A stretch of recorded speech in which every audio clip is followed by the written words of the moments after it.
2021, and 2022, we saw some of the most growth in fishing that we've ever seen. So when I started in 2009, I didn't even really know what I was doing. I was like, you know what? I just love fishing so much and I want to teach other people. Okay. So I worked there for 13 years. February of this year, I just quit. Coming out at the sportsman shows this year, we have Addicted Alaska 4 coming out. Can you give us a sneak peek? Welcome to this week's episode of Connections in Cal. It's your favorite local podcast that is hosted by me, Katie Keaton, local Southwest Washington realtor. And Gabby Graves, your hometown lender with Synergy One Lending.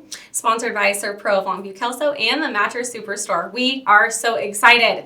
We are with Marlin LeFever. He is the owner of AddictedFishing. I feel like I don't even need to explain what that is because I'm sure everyone watching is familiar, but he is there to entertain, educate, and inspire the anglers of our community. Is that what you would say? Exactly. Yep. I've been doing this for, well, you guys just told me. I didn't even realize it was 15 years. It feels crazy. But yeah, educate, entertain, inspire has always been our motto. And especially with the new generation coming up, that was kind of my goal when I started it. And that's why I came up with that motto, is just to really inspire a new generation of anglers. Because whether people want to believe it or not, fishing is a dying sport. So.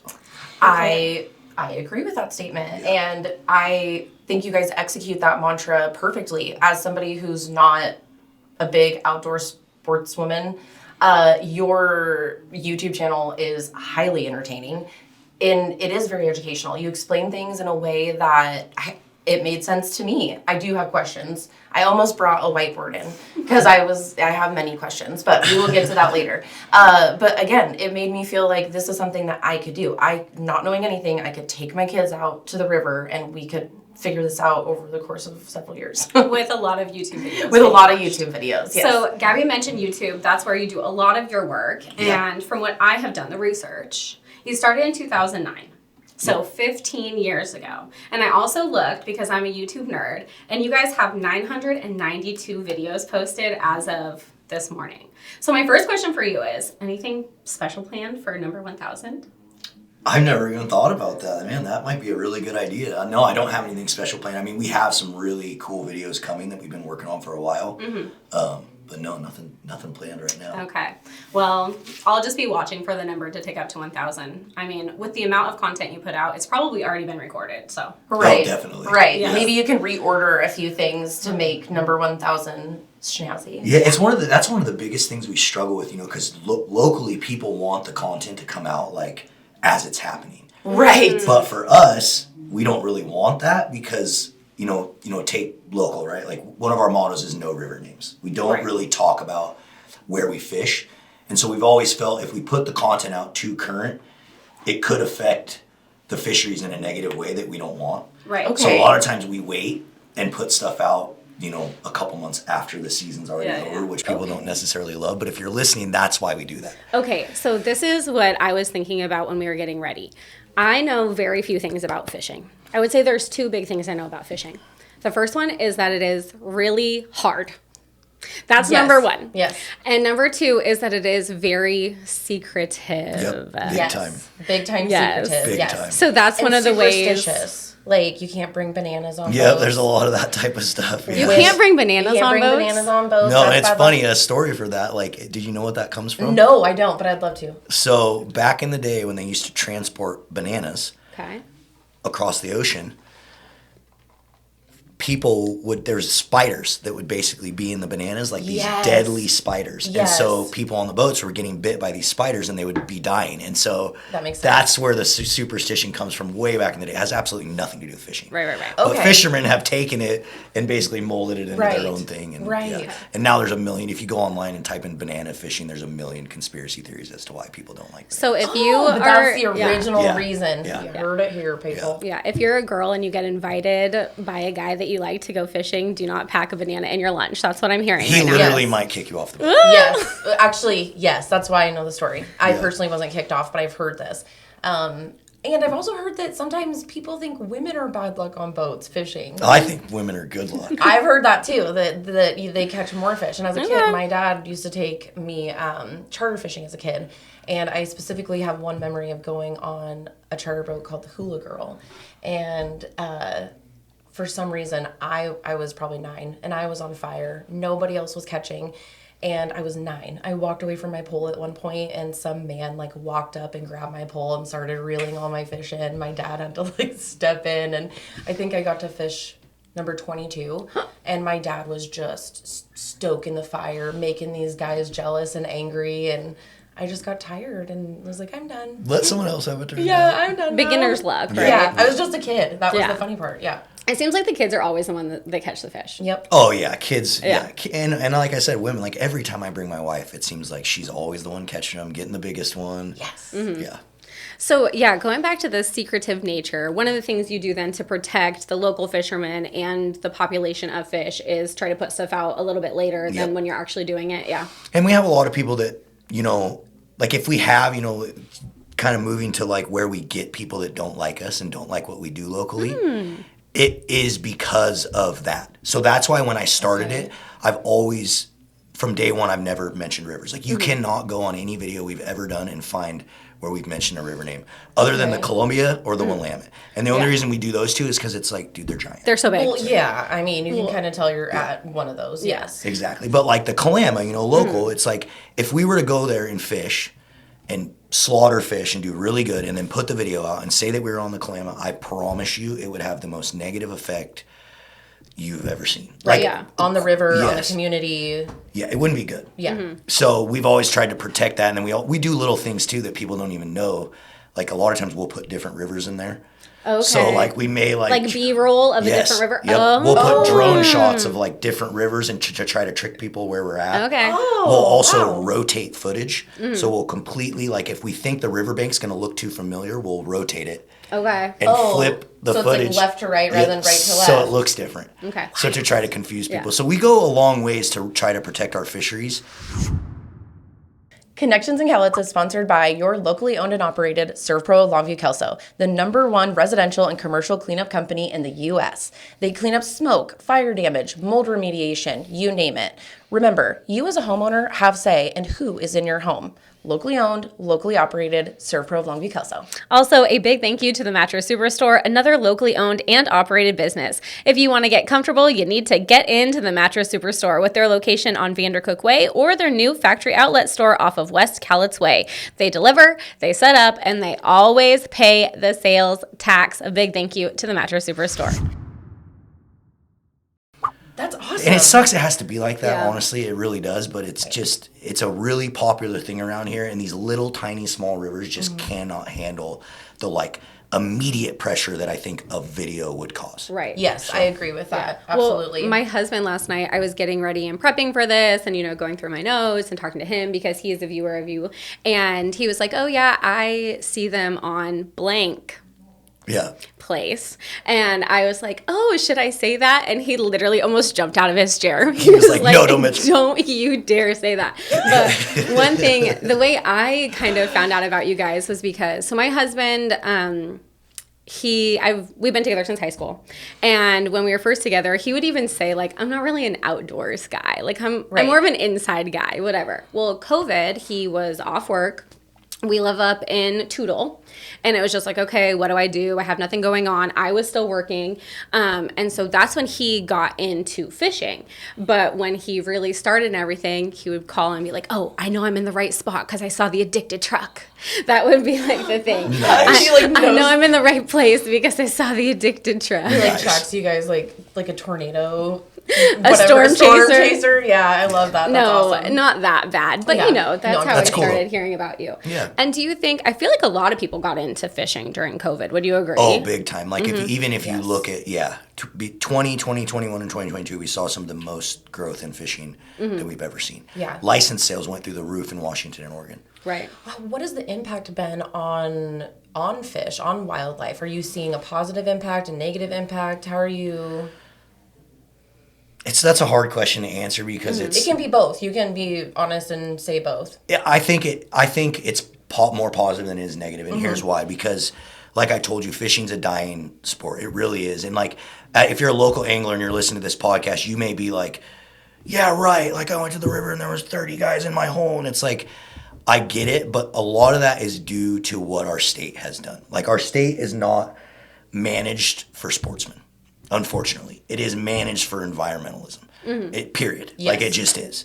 And so they've eliminated hatchery plants all over the entire state, Washington and Oregon. Like, they've done a lot of negative things. And so if that continues in that trend and we don't have anglers like fighting, fishing will die. So you're kind of saying it is a positive because there are so many more people doing it, more people that can lobby for the continuation of fishing. Because if you have hatcheries and that's the fish that you're allowed to keep, I mean, that should be pretty self-sustaining. Right? Exactly. Right. Exactly. But unfortunately, the way it's gone, it's like there's less and less people every year interested in salmon and steelhead. Okay. Less and less and less and less every year. I mean, you could look at, even if you look at like a chart and look at the license sales in Washington and Oregon for the last 10 years, it's just going like this. Wow. And then during COVID, it like jumped up, but then it started to decline again. Okay. And so that's all, again, that's why it's always been my goal. Right. Because especially the new generation, it's like we need kids and younger people to be excited about salmon and steelhead, or I promise you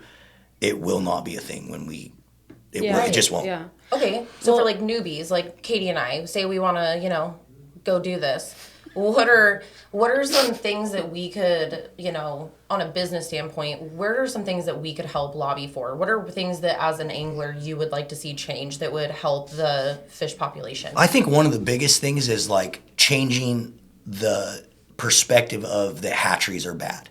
For the last 10 to 15 years, unfortunately, we've had a lot of these environmentalist groups come into both states and use science to try to basically prove that hatchery fish are bad for the environment.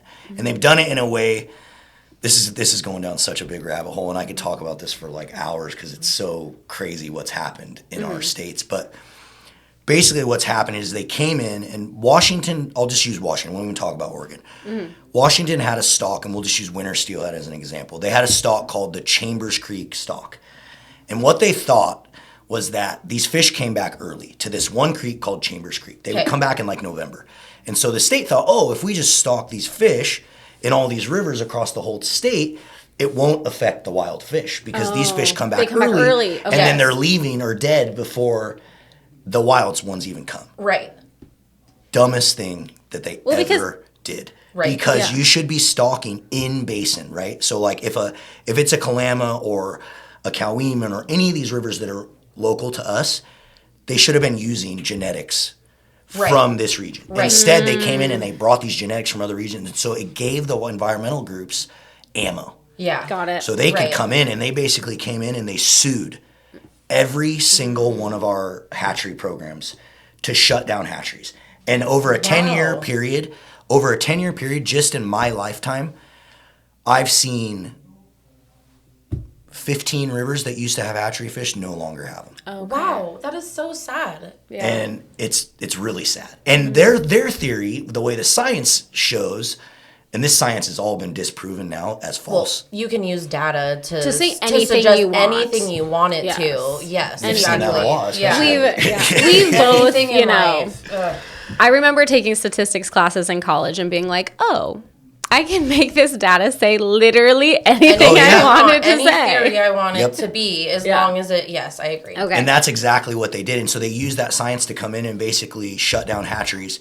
And then what it did was it pushed anglers. Imagine you have, I'll just use soccer fields, right? Imagine you have 20 soccer fields. And they shut them all down and there's only one soccer field now. Right. If Then of you course like to play soccer, That feels everyone that gonna be likes to trash. play soccer is going to that soccer field. And that's what's happened to our fisheries. So when anglers get mad about pressure, a lot of times, because Addicted is who they are, and because we've brought so much popularity to fishing, and especially salmon and steelhead, we'll take stray bullets.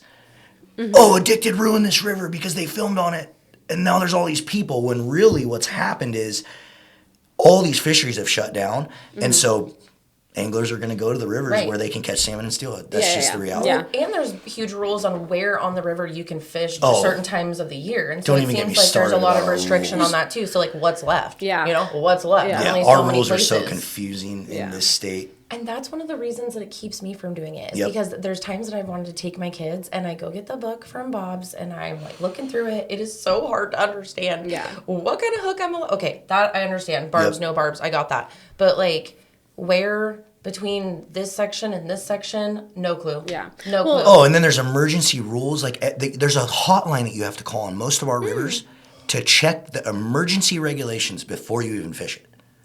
Oh, I don't even know. have. And see what I mean? Like they've made it so complicated, and part of that is due to protecting wild and ESA, like endangered species fish, which I understand, but they've just like blanketed it too much. Yeah. Right? Right. They've just Right. gone way extreme. Instead of asking experts, they're just using environmental Yeah, yeah, science. They need to use people actually out working in the field. So And what there's do a you lot guys- of people that are changing it. I mean, it's Yeah. starting to change in the other direction, hopefully Yeah. for the better, Yeah. but we'll see what happens over the next 10 years. Yeah. Well, and speaking of, kids and getting young people involved, even like I said with my husband and people during COVID, fishing is an outdoor activity. Yep. Being outside is Yes. good for your mental health. Like these are things that we should be pushing for people. And I do think at least, like I said, I live up in Toutle, and one of my son's friends, he's on the bass team. And I didn't even realize there was a That's bass really team. cool. I love that. Yeah. And, he goes out and he wins trophies for his Yes. bass. He caught the biggest fish at the last. Shout out to Cooper. He listens to you. I Nice. actually That's called him awesome. too when I was like preparing for this. I'm like, okay, Cooper, what do I say? And Was he so excited? He was so excited. My husband was excited. yeah. This was like the one, you're the one guest that I'm like, guess who we have on, and like our husbands are really Yeah, yeah. engaged. You For know. sure. Well, tell Well- Cooper to hit me up because I love, like, I've supported a lot of like local kids that are doing like, Okay, bass I stuff, so. absolutely will. Yeah. Well, I saw in your one of your videos that's where you started was bass fishing. Yep. And you mentioned that you kind of are self-taught. So one day you're just like, okay, I'm gonna grab a pole and go try to I'm gonna catch a grab- fish. yep. So how Okay. old were you when that happened? So I was like, I have some memories when I was younger, like super young, like 5, 6, 7, like fishing with my dad. But then I went into foster care when I was 12. And so I kind of got unexposed. Every foster home I was in, none of them really were into fishing or the outdoors or whatever. And then I remember getting my fishing license or my driver's license. Okay. And the second I got my driver's license at 16, I just got majorly into fishing because I could drive and I could go anywhere. And so, I just started teaching myself, watching. You can Yes. put a pole in a car, any size car, Exactly, right? You don't exactly. need a truck. Yep. Yeah, exactly. Well, it is crazy too because, like I said, the two things I know, it's hard and it's secretive. But going back to the hard part, it's like my uncle. He was a funny guy, but he would fish all the time, never catch a single thing. Yes. Because it's not just throwing a line into the water, which is what I had always thought it was Yeah. because I Right. wasn't exposed. Right. But then when my husband started going, and his uncle owns Lancer Jigs. Oh, okay, So, yeah. Those so guys are Tony- awesome. Lancer yeah. Jigs, they actually sent us a bunch of jigs for our last movie that we filmed in Alaska. They were down at our Nice. house Yeah. last I weekend. watched that on YouTube. It's not out yet, but Okay, we have one coming. But the Steelhead Alley one? Yes, I yeah, did, yes. Yeah. Yeah, so they were down at our house this last weekend too, and we were talking about it, and they mentioned that they had sent some stuff up with you too. So, but when my husband goes with them, or when he's getting his pole ready, and it's like, okay, I have to color this part of my line this color, and I have to, and this knot goes here, and that knot goes here. It is so confusing. I can't even imagine someone being self-taught because Yeah. it's just like, how do you know what not to do? Well, and self-taught now, watching YouTube, I could figure it out listening to you because you do go step by step. Yep. But actually self-taught, how would one trial and error the things that you are figuring out? So that was my whole, when you could talk about going back and why I started Addicted, that is exactly why I started it. Because when I was trying to learn, I didn't have a dad, I didn't have a grandpa, I didn't have anyone to show me. And fishing is very much a generational sport. Like it's passed down, passed down, passed down. And I feel like that's why it's dying. 100%. Because Yes. it's getting, now it's just kids just aren't into it. They're just not. They'd rather Right. sit on their phones. Or the dads aren't into Or the teaching dads. because Yes. it's like you hear from dads all the time. Oh, I would rather go by myself because if I take my son, all I'm going to be doing is resetting his hook. Yeah. Like I'm not Yes. even going Which to is get to fish unfortunate. myself because I'm going to have to be, whatever. When it's Yes. like, okay, but the work you put in now is going to make it really fun to fish with your son in When he gets 10 older. years. Yep. Exactly. Yeah. Yes. Yeah, I mean, that was my whole vision was like, let me try to take a barrier away from people that are trying to learn. Yeah. Yes. So, I really feel like you have. I mean, if I can understand how to start a leader line, I think that's right. yeah. Leader. Then I feel like anyone can. It's the knots that get me. But that's another thing I like about your videos too. I watched the last one you put out. First of all, I cannot believe you guys cook stuff or fish stuff, catch it, and then cook it because I'm bad at fishing Did and you I'm bad watch at the one cooking. where we lost the fish? Is that the one you just watched? The one thing I can do is clean I a don't fish. know. That's like the one thing. My dad always was like, if you're going to catch a fish, you have to be able to gut it and clean it yourself, which he taught me, but he never taught me how to rig my own pole. And so now I'm just kind of like, Yeah. One thing to tell you guys too, that especially for the viewers out there, call it a rod. Not a pole. not a pole. Sorry. Yep. Thank you so much. Call it a rod. There's Okay. there's a few things that are poles, Okay. and they're not the poles that you're thinking Okay. of. Rod. Well, and I Okay, learned so what's angler. the difference? So it's so funny. Have you heard of steelhead gear? Yes. So steelhead gear has a shirt, and it has a guy going down like a fire pole. Oh, And then you gosh. can imagine what the other picture is, Yes. and then they have a picture of a fishing rod. Okay. And it's like there's two things that are poles, and then there's one thing that's a rod. Okay. So That's it's a funny. rod. Love Rod. that. Love We that. Okay. we interviewed someone recently that owns a record shop here in Longview. We Yes. interviewed Tyler with Stash Records, and it was the same thing where we're like, "Oh, it's vinyls," and he's like, "Don't ever say vinyls again." Yeah. Yeah, Yeah. It's vinyl. It's vinyl. Please Yeah, don't ever yes. say. He was very nice about it, just like you. Yeah. So, Rod, we're learning so many things. Oh my gosh, one question I have to ask just because I'm so curious. Another thing I saw when I was watching your video about why you got into it and everything was the fact that you said you were watching a fishing show on TV and you're just Yes. like, why can't I, I want to do something like that. Was it River Monsters? It was not River Monsters. Okay. No. Okay. No, but I love that show. That's an awesome. My husband, oh my gosh, I have watched so much Jeremy Wade. I can't even. I have seen every episode a billion times. I don't take anything away from it. I don't know what he's doing, but I love Jeremy. And I was like, oh, I wonder if it was that. Was it Wicked Tuna? It was not. Okay, so my guess was the bass fishing competition shows that come on early exactly in the morning. what it was. Okay. Yeah, on Yep. early hit in, I want to say 7 in the morning, 6 in the morning they play on History Channel. Oh, like public access. Yeah. History Channel or Discovery Channel. They play I mean, I was early in the watching it on morning. the Outdoor Channel or something, but I Yeah. just remember I just loved watching bass fishing and Yeah. tournaments and stuff on TV. I find it fun. Gabby was right then. So I find check, it fun. Check for her. Thank you. Where does one catch a bass? Well, you should. I guess you can't say, but Well, you we're can not- catch bass in Washington. Silver you Lake can. is a bass lake. Yep, Silver Lake has tons of bass. Okay. Silver Yeah. Lake, actually, there's tournaments on Silver Yeah, Lake. that's literally every why we weekend. have a bass club. They're just so cute, the way their mouths. They're just so cute. Bass are awesome. They're not in the Northwest. People don't like them really because they love salmon and steelhead. Right, right, They love, right. And so it's not as big out here. But in the grand scheme of fishing, the bass fishing industry is 57% of the entire industry. Really? Yeah, very It's, popular. It's the biggest fish that there is in the U.S. by far. My brother lives in the Midwest. He lives in Iowa, so he does quite a bit of fishing, but it's all in Iowa, Minnesota, Wisconsin, places like that. Yep. So he does a lot of bass fishing and muskie. Yep, musky bass and walleye are big out Yeah, there. Yep. walleye. There you go. Yeah. Yep. Shout out to Marshall. Shout out to Marshall. Shout out to Marshall. So, okay, we talked about, the entertainment aspect. We talked a little bit about the education and then really the fact that you are so inspiring. First of all, of course, inspiring to be self-taught fishermen. That's a big deal in itself. Seriously. But then also the business that you have created. You're 15 years in, but you are spreading so much positivity. And one thing that I have seen over and over again, when I was talking to my Lancer Jig family, a big thing they said is everything is so kid-friendly. They've been to the sportsman shows. Yes. They've taken their grandsons to the sportsman show. One of them's 8. They're like, they're like, they don't cuss. Yep. They don't show alcohol when they're fishing. Everything is so kid friendly. And that is really inspiring to them. And, their grandson, he's 8. And they were saying how he used his own money to buy an Addicted Fishing hat. That was his So big, awesome. his big thing. So that is really cool how inspiring you are to those people. Yeah, I appreciate that. And again, like I said, when I started it in 2009, I didn't even really know what I was doing. I was like, you know what? I just love fishing so much and I want to teach other people. Yeah. So I learned how to build a website in WordPress. I just taught myself, figured out how to build a WordPress website and just started writing blog articles. Okay. Basically Nice. articles on how to teach people how to fish. Then a local magazine reached out to me called Northwest Sportsman Magazine and asked me to write for them. So I started writing articles for Northwest Sportsman Magazine. Meanwhile, I'm into, digital marketing and media, and that's my career. That's what I'm doing at the time Okay. for a motorcycle shop. Okay. Very cool. And so I started trying to apply what I was learning and doing at the motorcycle shop into my fishing business. And so once social media came around, and at this time it wasn't even a business. I didn't even care. I was just trying to teach people. It was your passion It project. was my passion Right. project. Right. So then I started a Facebook page and started a Facebook group and just basically started trying to apply everything that I was learning digitally to my fishing. And it just, at that point, it just started to explode.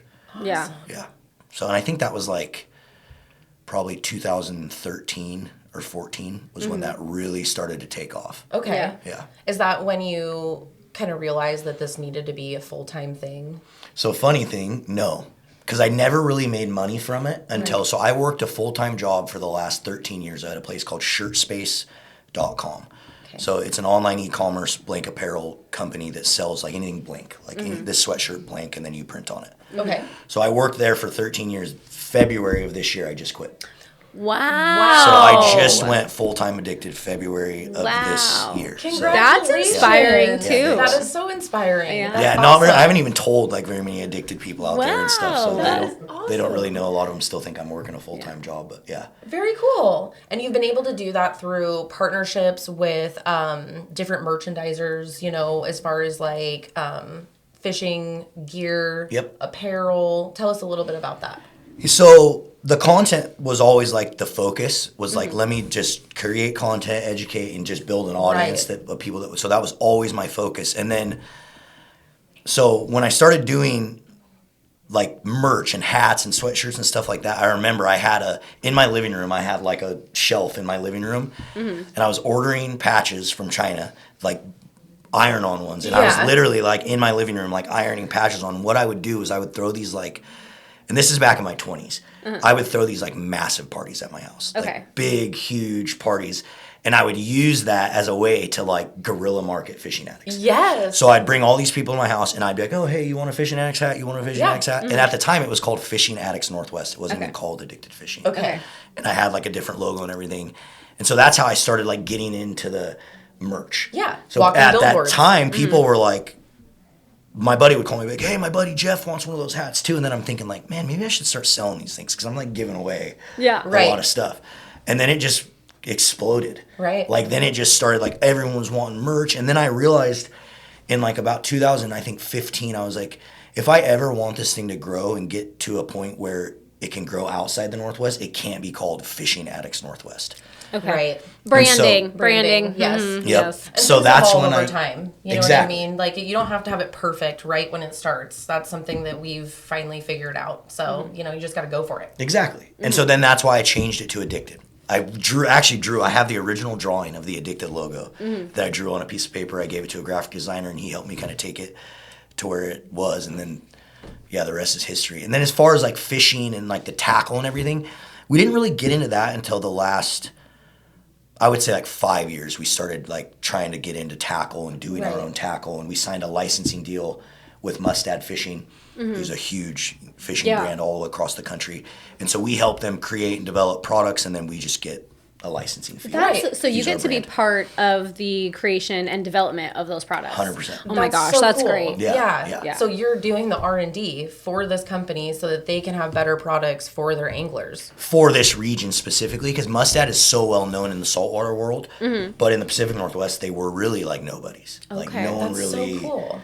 That's mean to say. They weren't nobodies, but they weren't like fishermen did not look at mustad and go, "I'm buying a mustad hook." Yeah. Right. Gamagatsu, an owner, controlled, owned this region. Okay. And so by signing with us, we've been able to really get our foot in a lot of these places to where mustad has really started to take hold in the Northwest now, especially. It's like what Michael Jordan did for Nike. Exactly. So true. So true. You're the Michael Jordan of fishing. Well, don't say that. I'm not anywhere near. I got a long ways to go. I to be just Michael love a Jordan. good analogy, but I get myself in trouble with them sometimes. Well, another thing that I had heard is, again, when I was doing my research, something else I heard was they're in Costco. And it's like for the non-fishers, it's like Costco? Yeah. Well, and as a business student, I mean, whoa, that is huge. To be able to get shelf space at a store like Costco is incredibly hard. So I mean, Was that a moment for you where you just were like, is this even real? Yeah, it was, and that all happened through Mustad. So that all happened through that licensing deal with Mustad. Right. Part of the reason why I signed a licensing deal instead of going down that myself is that exact reason. They have a relationship established with Costco. Now, even through that same relationship, we just got into Walmart. Boom. So Walmart did a 55 store test in the Pacific Northwest, and they actually brought our apparel in. They brought our hats and our sweatshirts, and they did a center aisle display drop in. You need to do a signing. So it was so do cool. local. bet anglers would come from all over to have their gear signed by you. Yeah, honestly. we've done some of that stuff before, so it was super cool. Yeah, and all that happened through the relationship with Mustad. So Awesome. So shout out to them. Yeah, shout out to them. Yeah. Because you're right, you don't want to reinvent the wheel. You don't know what you don't know. Yeah. And so if you can focus on what you do know, leverage that, it's Exactly. much more valuable. Yep. Okay. So I have a couple questions for you before we finish this up. Okay. First of all, we talked about the Addicted Alaska. You know, that's a big one every year, right? You just do one a year? So we've done 3 so far. We Okay. haven't done them really every year. We've kind of done some other movies. Okay. But yeah, we started the first one with a Kickstarter campaign. I don't know if you knew Oh, that. no. So I our did not. first Addicted Alaska 1 movie was funded completely 100% by our fans. Okay. Wow. So I didn't have any money at the time to really afford to do something like that. And so I went to Cameron, who's Gone Catching Guide Service, who's one of my business partners, and said, what if we start a Kickstarter? And he was like, yeah, right, that ain't gonna work. You know, I always get resistance from people usually, but I'm like, screw it, I'm doing it anyway. And we raised like $20,000 in like a couple days Wow. from our fans that Yeah. were like, wanted us to do something bigger. Yeah, And that's so, epic. yeah, so that's how we did the first one, and it was such a big success. I was like, okay, let's do Addicted Alaska 2, and then we did Yeah. 3. Coming out at the Sportsman shows this year, we have Addicted Alaska 4 coming out. See, Can and you I give us think a I watched sneak peek? 3. I'm pretty sure I watched 3. And I watched the 3 common mistakes people make summer steelhead fishing. Yep. Watched that one in detail. I actually watched that twice. And that's where most of my questions come from. So we'll deal with that later. But yes. I gotta get like a piece of paper out or something. Yeah. Yeah, I can definitely give you. Give us a sneak I peek. can definitely give you a sneak peek, but it's gonna be, it's one of the most epic movies that we've ever made for sure. Whereabouts in So- Alaska did you go? We went to Sitka. Sitka. Okay, where is that? It's like Southeast Alaska. Southeast Alaska. Okay. My son just came back from set net fishing in Alaska this summer, and he's gonna go. But he loved it so much he wants to go back the next 2 summers. But he's on. I'm gonna butcher it. I'm not even gonna try. We'll talk about that Yeah, after too. Igaga River. Yeah, there's so many rivers. Yeah, don't I even don't know. Alaska's like crazy with how many rivers and Yes. streams, and you could make 100 movies in Alaska. 'Cause Did there's you just see so much any to do there. bear? We did. Did Yep. you? Yep, we got a bunch of videos of bear, it's going to be epic. We did halibut. It's all ocean. So Wow. most of our Alaska movies that we've made have all been tributary, like rivers. So this is the first big one that we've done that's going to be in the ocean. Yeah. Wow. Okay, halibut. What was the biggest fish you caught? We caught 178 pounder. That's like a whole human. It is a whole Yeah. human. That's And a I whole will give you a human. little sneak peeks 'Kay. for some of your viewers. So we basically tried the whole week. That was like one of the major goals, was trying to catch a big one. Okay. Yeah. And we couldn't do it. We tried and we tried and we tried and we couldn't do it. Well, the last day we had a trip booked with, everything's do it yourself, so we did it all ourselves. But then the last day we did it with a buddy that was there who has like a charter service in Alaska. Okay. And he took us all the way really far out into this spot where he pretty much said, yeah, we're going to catch a big one. Well, we didn't. We sit there for hours and hours and hours, and we're like, all right, it's not going to happen. We reel up all the rods. There's one rod left in the rod holder, and my buddy Cole goes over to like reel that rod, and right as he's reeling it, it gets bit.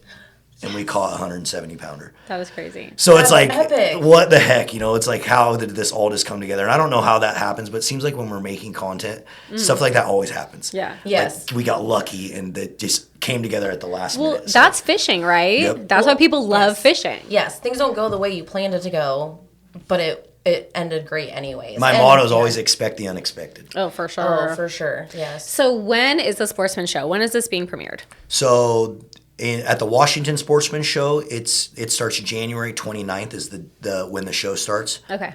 Honestly, I don't know the day Okay. of the actual Okay. movie premiere. Okay. And then the Pacific Northwest Sportsman Show is like February like 12th or 13th or something. But if you just go online and type in Washington Sportsman Show or Pacific Northwest Sportsman Show, you can find out all the Okay, great. information on it. Fantastic. So another question for you, just kind of about you. You've been doing this for so long. From, let's say, we won't go back all the way to when you were 16, but the fisherman you were in 2009 when you started to the fisherman you are now, like what is the biggest change you've had, in your fishing practices or whatever?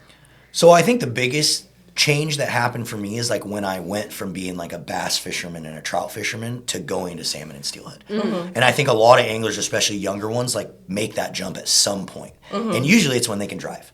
Like, because at first they're like, Mom, take me here to this pond or whatever and drop me off and so I can go Right. fishing or whatever. You know, Yeah. you can't really do it. Salmon and steelhead is such, again, another reason why I created Addicted. It is so hard.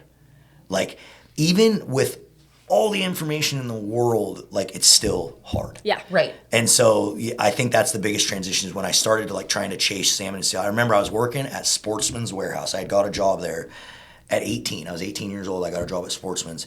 And at this time I was just a bass fishing all the time, trout fishing.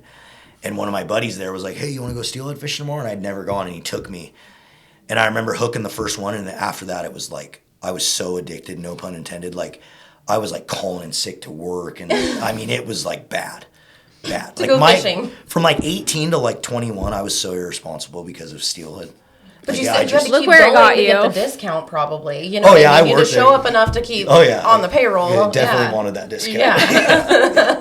That is awesome. That's the way to do it. I love that, though. I mean, if you're going to do anything between 19 and 21 being irresponsible, fishing. I don't regret one bit of it. I Yeah. would be okay with my kid doing that. I mean, yeah. Yeah. Okay, one last question for you as we're starting to wrap up. Christmas is almost here.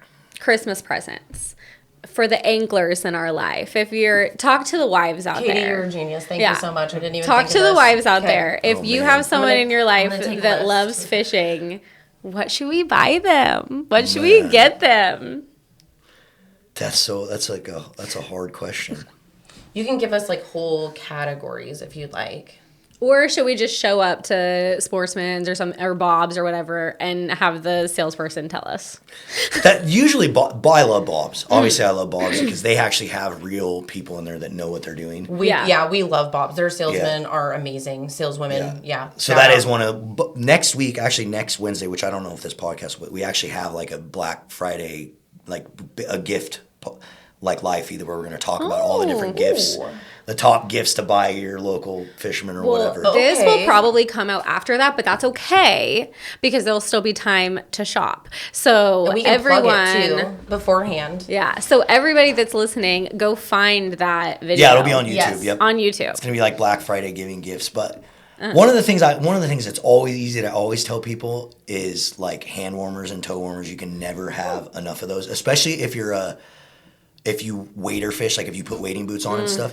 As I've gotten older, like I won't even go fishing without putting toe warmers on my thing. So are they just the silk scrunchy ones? They or stick. They're They're just those nicer? little stick-on ones. So, Okay. and when you actually look at it, a tip for you guys out there. They're sweet. They're stick-on toe warmers. Yeah. It's just like the hand warmers that you open Yeah, up. yeah. They have toe warmer ones. But the thing is they tell you to put it on the bottom of your foot. Absolutely do not listen to what they tell you. Put it Okay. on the top of your foot. So it doesn't on hurt weight. your foot when you're walking. Exactly. And it Okay. also just keeps your toes warmer, I feel like, when you put it on the top. Okay. Okay. Yeah, you can never have, like I ask that for my wife every year at Christmas is toe warmers and hand warmers because you can just never have enough if you're All right. a salmon. Also, like good rain gear, when we're in the Pacific Northwest, if you can afford to get your significant other or your boyfriend or whatever, like good rain gear and he doesn't have it, What's good rain gear? What's your favorite? you have to spend a lot of money. Like Grundens, Sims, Okay. Yeah. like high-end stuff. Like I promise you, spend the money one time and like hate it that first time when you're spending it and then be okay with it later on. Because Right. Okay. for years I would buy like the $100 jackets, the $90 jackets, and they just don't last. Yeah. Right. They just don't last. Yeah. That's what we were told too when we sent the boy up. Yep. Okay, and because this is Connections and Cowlitz, one of the things we ask every time is what is your, hidden gem, favorite place in Cowlitz County? We've talked about the fact that, you're in Battleground, that's definitely Cowlitz County adjacent, but you also spend time in Kalama, Woodland, the whole area. Favorite place to stop and eat, even let's say favorite gas station. Like what's your favorite? Like if you're out Right. before Mine- Florida fishing or shopping, like somewhere to grab some bait. I mean, whatever. Bob's or whatever. My favorite gas station is the Shell off the Tootle. Like you're gonna go to Tootle, that first Shell station that's right there that Chuck's? makes hamburgers. Yes. know what I'm talking Gateway Burger. Gateway everyone Burger. talks Gateway about the Gateway Burgers. Burgers. If you don't eat the freaking Gateway Burger, Gateway I don't know Burgers. what you're doing. Like And the that. Shell station in Kalama, I've heard. What do they call that one? I don't know. Do they make pizza there? Help me out. It's right. It's I'm on the not sure. Kalama exit, the last Kalama exit. No. sure. We'll just talk The about people the, will know, the but Castle yes, Rock Gateway Burgers. The Gateway for Burger sure. is So an also, OG. isn't there a restaurant? There's a restaurant right here on this road that I just. Do you know what the name of that one is? There's what, Mill City? People love Mill City. Mill City. They have like these mac and cheese The fried macaroni and cheese Dude, rice. that place is one of my favorite restaurants in this. We hear that a lot. So We shout out do. to Mill City. We got to have them on. Yeah. I guess we do. Trina, come on in. Yeah, that's one of my favorite. And then obviously Bob's. You know, like I've been a Bob's Sporting huge Goods. fan of Bob's and supporter of those guys for years. They were actually one of our first big sponsors back in the day. Oh, great. So yeah, huge shout out to Bob's. That's actually how I learned about you guys, to tell you the truth, because my husband and my kids wanted shirts. And I was like, what is this? What do you mean? And then I started noticing the logo on the back of trucks. And that's when I really started to realize what this was. And my brother also does something similar to what you do, but with guns and hunting. And so that's when I really started to tie two and two together. And I was like, oh, okay, this is a thing. Everyone understands who this is. Yeah. One of the greatest things I've ever done with my brand, if you have a brand out there or a business, is give away as many free stickers as you possibly can. Yes. I spend thousands of dollars every year just giving it away for free. But make them look cute Yes. so that people invest in a graphic put it designer or whatever so that they Right. want to use it. Yes, and get good stickers. People are gonna put them on cars, you can spend a little money to have them like UV protected and like water protected. And I mostly see your stickers on trucks, to tell you the truth, in the back of a window. So yes, That is great advice that we will be taking too, because we're always trying to up our branding. Is there anything else that you want to shout out? And I mean, obviously you have a huge platform yourself, but if there's anything you want to say to our viewers, whether it be to like aspiring anglers or just to the community in general. I mean, first of all, thanks for having me. Appreciate you guys having me on here. Yeah. And then, I mean, one thing I'd say is like, again, like if you're out there and you're an angler, and we talked about at the beginning, like take your kids fishing. Get your kids, your grandson, anyone you can, your granddaughter, like I promise, like we have to get more people into fishing. And sometimes I know as a local angler, even myself, I get annoyed when I go to the river and I see a lot of people, but we have to have more anglers in the Northwest. Like we just do. okay. And quickly, your YouTube channel, the name is Addicted Fishing. Yep. If Okay. you type in Addicted Fishing anywhere, you're going to find us. And hopefully you guys come see us at the sportsman shows. Yeah. He has videos on how to set up your rod. Exactly, How perfect. to tie knots even. Yep. Everything. So if you want to get your kids out there, your grandkids out there, you can pull up YouTube, check him out, start at the basics, and you could have enough knowledge to go out there and try it for a day and have fun. And then another quick tip, if you are trying to get into it and you're trying to get your kids and you haven't fished much, one of the best things you can do to get started is just go to Washington Department of Fish and Wildlife's website and type in trout plants, WDFW trout plants, and they'll have a chart and they'll tell you every lake, everywhere that they stock trout, Okay. and where they put them and how many they put them in.